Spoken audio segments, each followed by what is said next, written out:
Les amis, bonjour, bienvenue dans cette vidéo. Aujourd'hui, en fait, on va voir une étape très intéressante avec ce profil qui concerne en fait tous ceux qui postulent pour les formations en Ausbildung, Pflegefachkraft. Pas seulement le Pflege, tous ceux qui font sur le Fach Informatik ou d'autres filières. En fait, aujourd'hui, on va montrer comment procéder. Alors, c'est très simple. Lorsque sur votre compte, vous allez voir ici en haut votre profil. Ici en haut, ce que vous avez à faire, c'est cliquer sur votre profil. Vous venez sur Outils IA. Cliquez là sur Outils IA et vous allez atterrir sur cette page ici. C'est ici, en fait, que tout se passe. Ok, moi j'ai un compte avec pas mal d'activités déjà, mais ce que vous devez faire en fait, c'est venir sur dossier ici. J'ai déjà un dossier, mais on va créer un dossier. Précédemment, avant de continuer, je vous ai montré comment recharger son solde. Donc, si vous voulez recharger votre solde, vous savez comment le faire. Regardez juste la vidéo qui est faite précédemment. Alors, on va aller sur créer un dossier. On crée un nouveau dossier tout simplement ici. Et là, vous voyez la notification nouveau dossier créé. Alors là, on a créé un nouveau dossier. Le dossier, il est vide. Il est vide. Il n'y a rien à l'intérieur. Il n'y a absolument rien.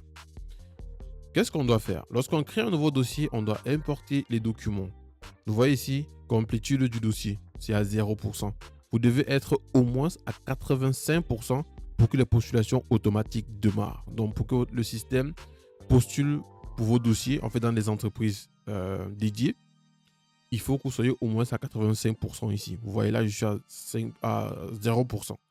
Alors, vous avez deux choix, par exemple. Vous devez mettre en fait votre CV, lettre et motivation. Donc, vous devez l'importer ici en PDF, bien évidemment. Comme vous pouvez voir, c'est marqué PDF uniquement, pas de photo, uniquement PDF. Vous mettez CV, lettre et motivation. Ici, c'est pas obligé. Vous pouvez laisser ici là vide. En fait, c'est pas obligatoire d'importer quelque chose ici. Sauf si vous avez deux lettres de motivation, mais préférable une seule. Et plus bas, vous devez en fait définir en fait vos certificats de langue. Bon, j'ai dans ma bibliothèque pas mal de certificats que j'ai importés, mais vous pouvez en fait importer un certificat en PDF depuis votre appareil, depuis votre téléphone et autres, ou votre ordinateur. Vous cliquez ici, vous allez prendre le PDF, cliquez tout simplement ici. Vous voyez, attendez. Comme ça, vous définissez ici le niveau de langue. C'est le A1, le A2, B1, B2, C1, C2. Du coup, je prends la petite B2. Organisme, je choisis. C'est quel? C'est Goethe Institute, ECL, TELC, ESD ou un c'est autre. Voilà. Maintenant, est-ce que mon certificat de langue, je l'ai obtenu en Allemagne ou hors de l'Allemagne? Donc, si vous êtes en Allemagne, vous cliquez sur ici. Mais si vous êtes hors de l'Allemagne et que vous avez obtenu votre certificat de langue, par exemple, au Bénin, au Cameroun, au Burkina Faso, peu importe, vous ne cliquez pas. Ici, la date d'intention, vous cliquez ici sur la date à laquelle vous avez obtenu votre certificat de langue. Vous choisissez. Là, nous sommes en février 2026. Vous pourrez choisir, vous avez obtenu ça peut-être le 5 février, je ne sais pas. Mais ce n'est pas obligatoire non plus. Vous pouvez laisser. Et après avoir fait tout ça, vous cliquez sur Upload et certificat en PDF, bien évidemment. Vous choisissez en fait votre certificat de langue, tout simplement. Bon, je vais prendre un exemple. Je ne sais pas si j'ai ça dans ma machine, mais je vais faire un exemple. Bon, voilà, j'ai importé un certificat B2. On me dit ici, certificat B2 déjà existant. Donc, du coup, on me demande est-ce que je veux garder l'ancien uniquement ou remplacer par le nouveau ou garder les deux. Donc, du coup, je peux dire garder les deux, par exemple. Mais normalement, vous devez garder un seul, pas deux certificats B2. Là, je vais dire garder les deux. Par exemple, je clique ici sur garder les deux. Voilà, ça a été rajouté. Donc, du coup, aussi, j'ai mes certificats en fait B2. J'ai celui qui est officiel, celui qui est non officiel. Maintenant, après avoir importé en fait votre certificat, que ce soit B2, B1, A1, A2, peu importe, hein, vous mettez le certificat que vous voulez. Il n'y a pas de souci. Il n'y a pas de souci à ça. Et maintenant, par la suite, qu'est-ce que je veux faire? Alors, à cette étape, maintenant, on a notre certificat, pardon, qui est importé ici. Alors maintenant, il ne faut pas oublier, comme j'ai dit tout à l'heure, les CV et lettres de motivation. Après avoir importé tout ça, après avoir importé tout ce qui est importé ici, on va cliquer sur analyser. Bon, je n'ai pas importé de CV ni de lettres de motivation pour une raison bien précise. J'ai déjà créé un dossier, je ne veux pas remplir un second dossier pour rien. Le système va prendre en compte. Ceci, c'est uniquement pour vous montrer comment ça fonctionne. Et plus bas, vous allez descendre bien en bas, ici en bas. Vous pouvez définir le nom de votre dossier. Vous pouvez mettre dossier pour, par exemple, informatique, par exemple, et vous définissez le secteur. C'est crucial. Définissez toujours le secteur. Vous venez ici, vous choisissez le secteur. Est-ce que c'est un dossier pour l'agriculture, artisanat, logistique, le bound, métallurgie, métal? En fait, quel Ausbildung vous voulez en fait postuler? Pour quel Ausbildung? IT, c'est l'informatique. Est-ce que c'est le volontariat, le Freiwilligendienst? Quel est-ce que vous voulez postuler? Est-ce que par exemple c'est l'éducation? Là, soins infirmiers, c'est déjà sélectionné pour un autre dossier, donc je ne peux pas le sélectionner ici. Alors je vais prendre par exemple volontariat. Ok. Maintenant, lorsque je clique sur volontariat, il y a deux options. Il y a FSJ, il y a BFD. Du coup, je dois choisir au moins un ou les deux. Mais l'avantage, c'est toujours de choisir les deux. Donc, si vous avez un FSJ ou un BFD, c'est à votre avantage. Là, tout de suite, en fait, le dossier ne va pas être actif, mais je vais l'enregistrer parce que je voulais juste vous montrer comment ça se passe. On va aller dans un dossier qui est actif. Vous voyez ici, maintenant, je suis passé à 50%. J'ai mis toutes ces actions-là et je suis passé à 50%. Maintenant, par la suite, ce qu'il faut compléter, c'est le CV et la lettre de motivation. Bon, je ne vais pas le faire ici. Je sors et je vais dans mon dossier qui est déjà check. J'ai un dossier ici qui est actif. Ce dossier, s'il est à 100%, vous pouvez bien voir, j'ai une lettre de motivation. J'ai un CV, pardon. J'ai une lettre de motivation. Ici, j'ai le diplôme déjà. Ici, je peux choisir celui-ci. Je peux l'activer celui-ci. Je peux activer les deux si je veux. J'ai activé un seul. Certifié. Ici, j'ai mes autres documents qui peuvent être les attestations de stage et autres qui sont déjà rajoutés. Je peux cliquer ici pour voir. Mais je ne vais pas voir vu que je suis en vidéo. Ce sont des documents personnels. Et du coup, ici plus bas, j'ai pas eu besoin de générer une photo. Je peux vous expliquer en fait. Ici, en ce qui concerne la photo de profil de CV, si jamais vous n'avez pas une bonne photo pour votre profil, ok, vous pouvez tout simplement importer une photo depuis votre téléphone, même si elle n'est pas bonne. Regardez, je vais vous montrer un exemple. Voilà, par exemple, j'ai importé une photo. C'est pas moi, bien évidemment, mais je vais l'améliorer en fait pour faire une photo de CV. Je clique sur générer l'avatar professionnel ici. C'est en train de générer. Comme vous pouvez voir, c'est en train de générer. Et on attend quelques instants pour voir ce qui va afficher. Et voilà, une photo professionnelle bien faite. Voilà. Vous voyez? Là maintenant, je pourrais télécharger ça et aller rajouter sur mon CV que j'ai créé tout simplement. C'est très simple et c'est très bien fait. Très bien fait. Vous pouvez voir, c'était généré, c'est la même personne. C'est juste que le vêtement a changé, la posture a changé. En fait, c'est quelque chose de beaucoup plus professionnel pour un CV. Comme vous pouvez voir. Maintenant, plus bas, ici, vous pouvez voir, en fait, j'ai choisi le secteur clé soins infirmiers. Ça veut dire que le système, lui, il va postuler, en fait, pour les soins infirmiers avec ce dossier-ci. Vous comprenez? Maintenant, dans soins infirmiers, j'ai tout coché. Donc, en fait, j'ai pris Pflegefachkraft ou Fachmann ou Pflegefachmann ou Fachfrau, Pflegeassistent, Altenpfleger, Krankenpfleger, Gehilfe, pardon, Hauswirtschaft. Donc, en gros, j'ai sélectionné tout ça. Mais si vous ne voulez pas que le système postule dans tous ces domaines, vous pouvez désélectionner. Vous pouvez faire comme ça. Que non, moi, je veux seulement faire le Pflegefachkraft. Mais ça réduit vos chances. OK?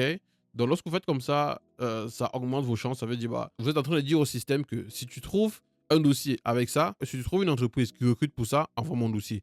Si tu trouves une entreprise qui recrute pour ça, envoie mon dossier, ainsi de suite, ainsi de suite. Et ici, vous avez les villes. Comme j'ai déjà dit dans ma précédente vidéo, ne sélectionnez pas la ville. Vous pouvez sélectionner une ville ou deux ou plusieurs, mais ne le faites pas. Ça réduit vos chances. Quand vous laissez sans sélectionner, vos chances sont beaucoup plus élargies. Et ensuite, vous cliquez maintenant sur sauvegarder pour les modifications que vous avez faites. Bon, avant de cliquer sur sauvegarder, il y a une étape que j'ai omis. C'est en fait cette étape-ci. Relancer l'analyse obligatoire. On fait l'analyse obligatoire si ça permet d'analyser votre dossier. Savoir où sont les imperfections, qu'est-ce qui est bien, qu'est-ce qui n'est pas bien dans votre dossier. C'est extrêmement important. Du coup, on va patienter quelques instants, le temps que l'intelligence artificielle est en train d'analyser notre dossier. Et vous devez patienter jusqu'à ce que l'analyse se termine. Donc, vous ne coupez pas, vous attendez. Ça va charger, ça va prendre un peu de temps. Peut-être une minute. Et voilà. Maintenant, score global pour le dossier. Je suis passé à 44 sur 100. Mon score, c'est très mauvais. C'est pas très bon. Là, en fait, l'IA me dit quels sont les problèmes qu'il y a avec mon dossier. Quels sont les problèmes qui peuvent être rencontrés dans mon dossier. Là, par exemple, c'est email incorrect dans le CV. OK? Donc, je peux cliquer ici sur plus de détails, mais ça affiche mon email personnel. En gros, le email que j'ai mis dans mon CV, ce n'est pas... En fait, que j'ai mis dans mon dossier, pardon, ce n'est pas le même email ou la même adresse email que celle qui se trouve ici. Donc, si vous venez ici dans plus, vous devez récupérer cette adresse email-ci. Vous devez cliquer ici sur voir ou bien cliquer sur copier. Et c'est ça que vous devez mettre en fait dans votre dossier. Et moi, en fait, je ne l'avais pas mis. C'est pour ça que ça a mis C'est pour ça que ça avait mis en fait ce problème d'erreur là. Donc je relance l'analyse pour vous montrer encore bien. Et du coup, comme vous pouvez voir, en fait, j'ai relancé l'analyse et tout. Vous pouvez voir ici, email incorrect, ça mentionne que email incorrect. Email incorrect dans la lettre de motivation aussi. J'ai importé une lettre de motivation, donc il a détecté que le email est incorrect dans les deux. Et du coup, lorsque je clique sur plus de détails ici, voilà, ça me dit votre CV contient l'adresse email suivante. Bon, je vais cacher pour que vous ne puissiez pas voir, c'est mon adresse privée qui est différent de votre adresse email de candidature CV profil. Pour que les recruteurs puissent vous répondre correctement, remplacez-la par cette adresse I. Donc du coup, c'est ce que je dois faire dans mon CV avant de l'importer. Pareil pour la lettre de motivation. On me dit j'ai fait ça, je dois utiliser ceci. Donc voilà, il faut tenir compte de tout cela, c'est très important. Maintenant en bas, on revient ici sur amélioration suggérée. Voilà tout ce qu'on me propose d'améliorer sur mon CV et ma lettre de motivation pour pouvoir augmenter mes chances d'être pris. Amélioration de l'expérience pédagogique. Ici, on dit sous-exploitation des compétences en gestion de crise pour le secteur des soins. Ici, on dit bien que le candidat postule pour les secteurs de soins infirmiers en FLEG, il n'établit aucun lien dans sa lettre entre son diplôme en gestion de crise et de l'expérience pour le métier d'infirmier. Le CV montre une expertise de situation complexe qui serait un atout majeur en milieu hospitalier. Mais la lettre reste trop focalisée sur l'aspect familial. Il est suggéré de reformuler la motivation pour expliquer comment la gestion des crises et expérience d'assistance sociale renforce sa capacité à devenir un infirmier qualifié. Vous voyez ça? Vous imaginez ça? Non, c'est énorme, les gars. C'est énorme. C'est énorme. Du coup, je ferme ça. Et vous avez plusieurs analyses ici. Par rapport à votre dossier, vous allez cliquer ici, vous allez voir. Vous allez cliquer ici, vous allez voir tout ce qui est dit. Par exemple, vous avez des mots. Vous visez une formation d'infirmier en Allemagne. Le recruteur exige des détails précis sur les soins de base effectués lors de votre stage en 2022. Vous voyez? En fait, tout ça est présenté. Et c'est extrêmement important. C'est extrêmement important. Vous tenez compte de tout ça. Et lorsque vous venez ici plus bas, incohérence entre CV et lettre de motivation. On clique ici pour voir. Vous avez activé la personnalisation automatique du système généré une lettre de motivation unique adaptée pour chaque entreprise. Les incohérences dessous n'affecteront pas votre candidature. Mais si vous ne l'activez pas, vous cliquez ici sur plus de détails. Les CV indiquent explicitement que le candidat est de sexe masculin. Voilà, cependant, la lettre de motivation utilise un terme féminin. Ouais, j'ai pris seulement n'importe quelle lettre de motivation j'ai mis. Donc, le système vous montre toutes les erreurs et les imperfections qu'il y a dans votre CV et votre lettre de motivation. Vous imaginez? Aucun système pareil n'existe. Ça n'existe nulle part, les gars. Ça n'existe nulle part. CV Profil est l'unique à faire ça pour tous ceux qui veulent voyager. Là où vous avez tous les détails, omission du diplôme universitaire certificat récent, anacronyme des dates des documents, vous voyez? Là, on explique. La lettre de motivation est datée de 27 mars 2025, alors que nous sommes actuellement en février 2026. Selon le contexte recrutement, soumettre une lettre datant de près d'un an pour une formation débutant en avril 2026 démontre un manque d'actualisation du dossier. Ce décalage temporel entre la date de rédaction et la période de candidature actuelle est considéré comme une négligence administrative. Donc, il faut faire très attention à ce que vous mettez en fait. Le système tient compte de tous les détails. De tous les détails. Après, si on va dans la section... Bon, on ferme cette section-ci. On ferme aussi celle-ci. Et on va dans la section... On ferme aussi celle-ci, ouais. On va dans la section documents... qualité des documents. Vous voyez ici... densité, bloc, UBAMISH. Bon, on regarde ici ce qui a été dit. Le scan est de très bonne qualité et parfaitement visible. Cependant, le paragraphe d'introduction est trop dense et pourrait décourager un recruteur pressé. Il est recommandé d'utiliser des listes de puces pour mettre des listes à puces pour mettre en avant vos 3 points forts. Langue, expérience sociale, motivation pour les soins. Point. Ok, tout est présent les gars, tout est présent. Et si vous pouvez ici vous pouvez cliquer sur générer un CV conforme ou générer la lettre, par exemple la lettre de motivation, ou bien postuler sans problème. Vous êtes libre en fait. Vous pouvez cliquer sur postuler sans problème, vous êtes libre de gérer ça comme vous voulez. Ok. Donc là par exemple, si je clique sur générer la lettre de motivation, ça va générer en arrière-plan. Et après, je pourrais télécharger ça dans ma machine ou dans mon téléphone si je veux. Et après, placer ça comme lettre, comme document à envoyer pour chaque postulation. Donc, c'est très intéressant. C'est très, très intéressant. Si vous avez une très bonne lettre de motivation, un très bon CV, le temps que ça charge, vous n'avez pas besoin d'activer ça. Parce que lorsque vous activez ce truc-là, ça vous coûte un peu plus cher. Bon, voilà. Ok, là, il y a les informations personnelles qui affichent. Je vais devoir cacher ça. Voilà la lettre de motivation qui a été générée. Vous pouvez télécharger, lorsque la lettre de motivation est générée, vous pouvez télécharger ça par PDF. Ok, je suis obligé de cacher certaines informations personnelles qui affichent ici en haut. Mais après, vous avez tout qui affiche là. Une lettre de motivation parfaite. Parfait. Vous cliquez juste sur télécharger par PDF. Après, maintenant, vous pouvez adapter ça à votre document comme vous le voulez. Franchement, c'est impeccable. Le système lui fait tout. Vous n'avez pas grand-chose à faire. Et là, en fait, c'est tout. Donc, du coup, on a généré, on a fait ce qu'il fallait. Et là, maintenant, on peut juste cliquer sur enregistrer si on veut sauvegarder les modifications qui ont été faites.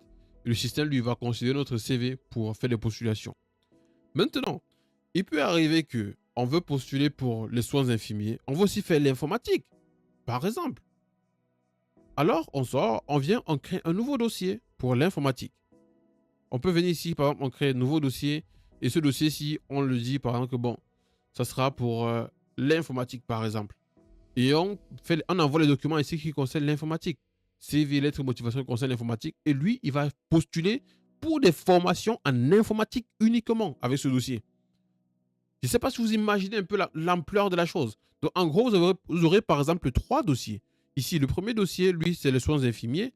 Le second dossier, ici, vous pouvez mettre ça à informatique. Vous pouvez mettre ici, par exemple, informatique ou volontariat. Et ici, vous mettez autre chose, machine baron ou bien agriculteur. Vous créez par exemple 3 dossiers, 3 candidatures différentes, 3 CV, 3 lettres de motivation différentes. Et le système, lui, il trouve les entreprises qui prennent en soins infirmiers, il postule pour vous là-bas. Il trouve les entreprises qui prennent des volontaires pour le volontariat d'1 an, il postule pour vous là-bas. Il trouve les entreprises qui prennent en fait le secteur, d'autres secteurs que vous avez définis, en fait, vous avez choisi, ils postulent pour vous là-bas. Vous imaginez un peu l'ampleur? C'est énorme. C'est énorme, les gars. Donc, tenez compte de ça. Et voilà, c'est la présentation en fait de comment créer un dossier sur CV Profil. Si vous avez des questions, n'hésitez pas à mettre les en commentaire. Rejoignez notre chaîne WhatsApp. Et là-bas aussi, on a une communauté. On peut en discuter, vous aider, vous assister, quelle que soit la situation ou le besoin auquel vous faites face. Je vous remercie et à la prochaine pour une nouvelle vidéo. Ciao.